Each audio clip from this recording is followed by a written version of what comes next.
Welcome back, everybody, to the Porter County Library Virtual Summer Art Club so that we can continue to do fun art projects together over the summer.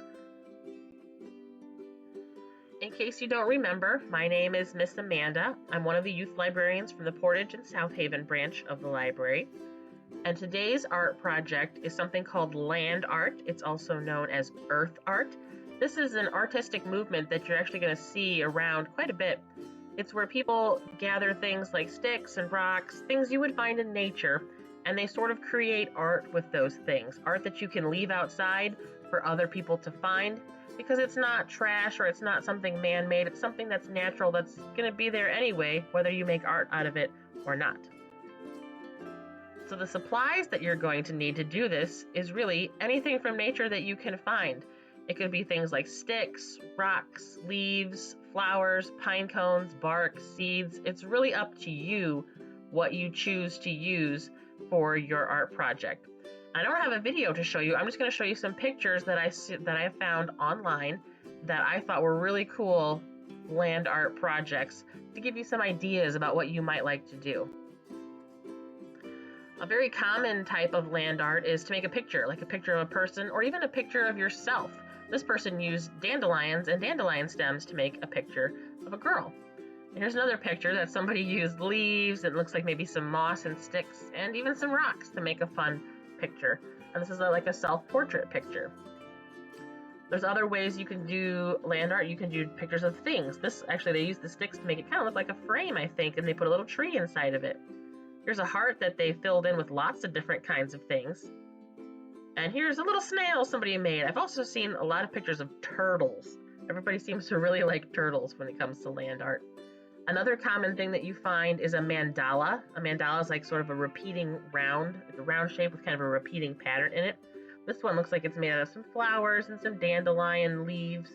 This one I think is really pretty. That's a really nice mandala that somebody made. Looks like it's mostly out of leaves. This one's kind of fun. They actually made their mandala go around the base of a tree using lots of different things like sticks and rocks and leaves. There's another one made out of leaves laying on kind of, looks like maybe mulch or the ground. And then here's another one. This one's got pine cones in it there. So these are different kinds of land art that maybe you get an idea. Maybe you'll make something like this. Here's a few other kinds of land art. These are actually like sculptures almost. Looks like they stuck a bunch of leaves kind of onto some sticks and stuck the sticks in the ground to make it look like a sculpture, something that you would see actually sticking straight up off the ground if you were walking past it. Here's another type of almost sculptural land art. Can you see what they did with all the dandelions? They just stuck them in the cracks of the boardwalk there. I think that looks really cool. It's like the yellow brick road. Here's another one involving dandelions where they actually took the tops of the dandelions and they stuck them into the tree. This is a sculpture kind of using rocks. You can see that looks really cool where they started with the small rocks and then they went to big rocks. I have a feeling this looks like it was done at a beach somewhere. Maybe if you go up to the beach this summer, you could make this kind of sculpture. Here they use some rocks to make a lizard. You can make all kinds of interesting animals out of rocks if you get creative with them. Here's a dragonfly made out of stones. I like the dragonfly, he's really cute. This one is really cool. They used stones of different sizes and of different colors. You can see they get bigger in the middle, smaller at the edges, but they made stripes out of the different colors of stones they found at the beach. And here's one that's one of my absolute favorites. Look how pretty this one is. Lots of little small stones. They made a beautiful flower picture just using stones in the sand there. That's my favorite one, I think. I really like that one.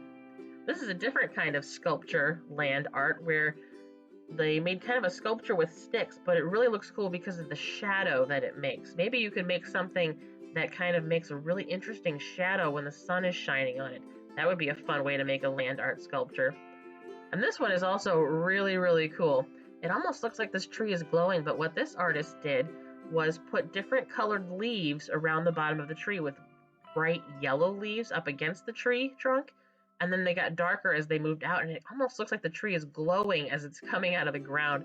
This is a really cool picture. That artist did an amazing job. So I want to challenge you to go and try to create your own land art. In fact, if you want to take pictures of your land art so that we can put them in an art show, please email them to me. Here's my email address, akeppen@pcpls.org. And in the subject line, just type art club so that I know what I'm getting in the email. And also, if you would like, include your name and age, because I'm sure everyone would love to see what kind of land art projects you come up with.